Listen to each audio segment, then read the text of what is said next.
Last time on Burnouts and Rotor Blades. Oh, that sounded like you broke something. Yeah. One of us is coming back on the rope. Right here, he broke it. Welcome to the Burnouts and Rotor Blades YouTube channel. Let's go do something awesome. You know you broke it. So what we're here to find out is what he broke. Whenever he did it, you did. No. You broke it. He'd already done so many burnouts, this thing was just like limping around like a sword. I let him drive it one time. One time, and he breaks it. You guys just curious to see what kind of damage you did. No, I didn't.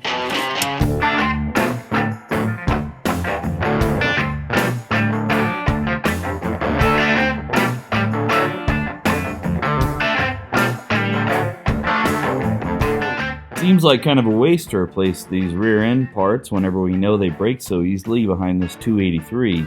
I want to do some burnouts in the future, so let's go look in the junkyard for a rear end, probably out of an S10 that's 54 1/4 inches.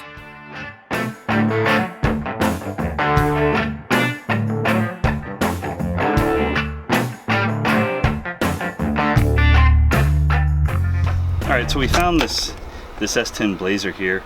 We're going to take a look at the glove box here and see if it has the codes that we're looking for. And right here I have G80 and GT4, which means that this axle should have the locking differential. Let's go tear the axle apart and see what it's got.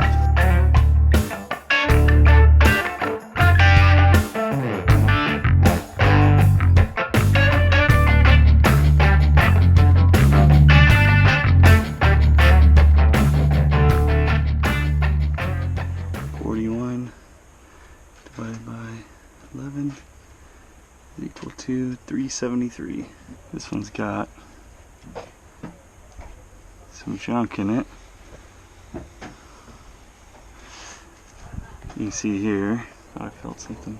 This rear end's clearly got some issues, so I think I'm going to go ahead and pass on it, and we'll keep on looking. Sometimes while I'm out here, I like to engage in a little bit of auto archaeology, so we're going to take a look and see why this thing's in the junkyard. And I can't really tell why it's in the junkyard, but we got that right there. We got somebody's hydrocodone. There's a beer bottle underneath the back seat back there, and some wipes. So somebody was doing something other than driving. Another beer bottle. Found a little bit something special in this junkyard. It's a 2002 Chevy Blazer Xtreme. It's special because it has the GU6 G80 rear end and two-wheel drive, which means we don't have to swap anything. G80s are Posi, and GU6 is going to be our 342 gear ratio, which I think is going to be perfect for our little Vega. Let's go inside and verify those numbers. If we come over, we'll see this number right here, GU6, which represents 342 gear ratio, and this number here, G80, which represents a Posi rear end. So we have the best of both worlds in our two-wheel drive rear end that we're going to slap into the Vega.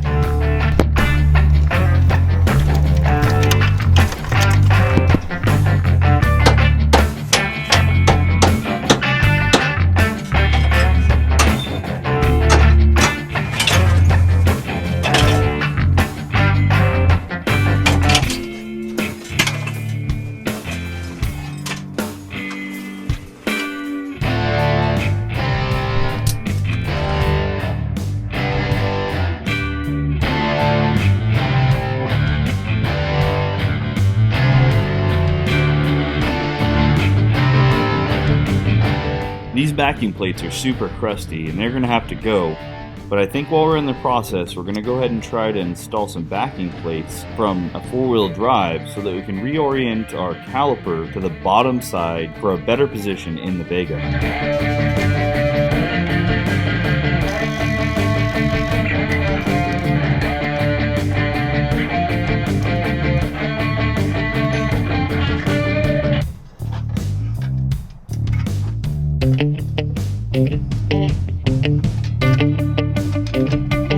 The reason this works is because of this lip, which means that the brake backing plate is hub centric. Doesn't matter how bad you booger up these holes, as long as you can get them to line up with the hub centric portion of it, you can rotate this thing any direction you want to. Straight up and down, The only consideration is going to be your e-brake cable setup.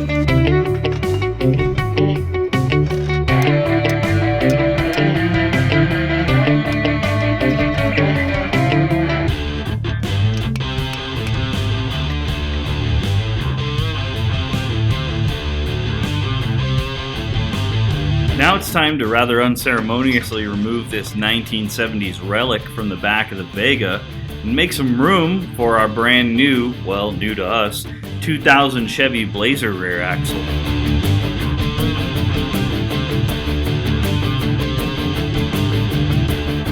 Bye, Felicia. So after getting our 2000-ish S10 rear axle from the junkyard, nothing smells worse than old gear oil. Took it home and cleaned it off with my birthday present, which was a pressure washer, and I ordered a little attachment so they can flow some sand through it.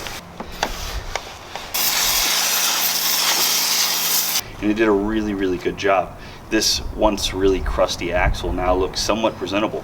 Now it's time to set it up to go into our Vega here, and the problem is that none of these brackets and crap that's on it right now are going to work. This one's for another Vega video. So one option is that you can cut all your old brackets off of your current Vega axle, or you can do what I did and order some brackets. There's a guy on the online forums, on the HBody forum. His name is Larry Ray. He goes by Monza Mouse, and he makes these out of the house and sends them for a little less than 200 bucks. They look really, really quality, and it's going to save me a lot of time. So we're going to go ahead and cut off all these old brackets and do some measurements and put these new brackets on. I'll go over those measurements here in a little bit.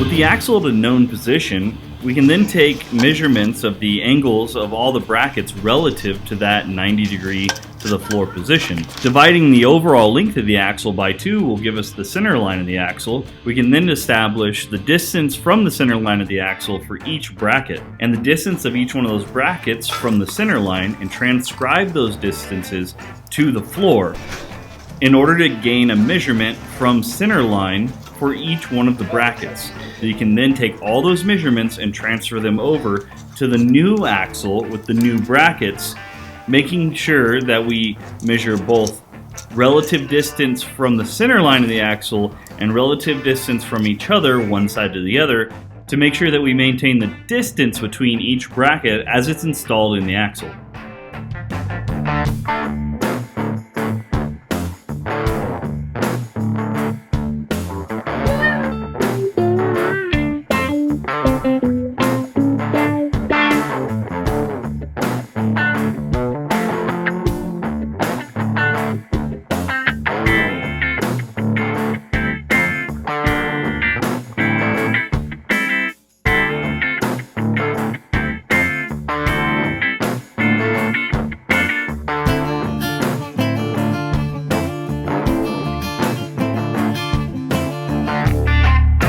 Going through and double and triple checking everything while it's still just tacked together could save you a lot of problems later.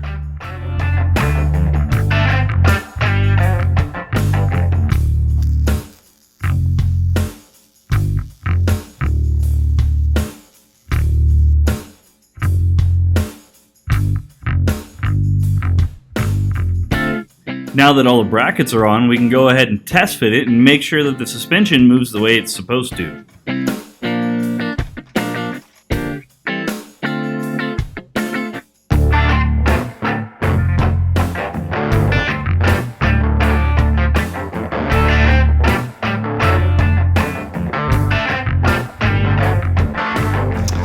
We made a lot of good progress on the Vega axle here, so unfortunately I'm out of time for now and we're gonna have to call it quits for this video, but come back next time. I got a couple goodies coming in for the next one, so as always, thanks for watching. If you don't mind hitting that subscribe button down below and maybe give it a thumbs up or something, I don't know, those do things, but I appreciate it, and we'll see you next time. Alright, let me try to push it out of there.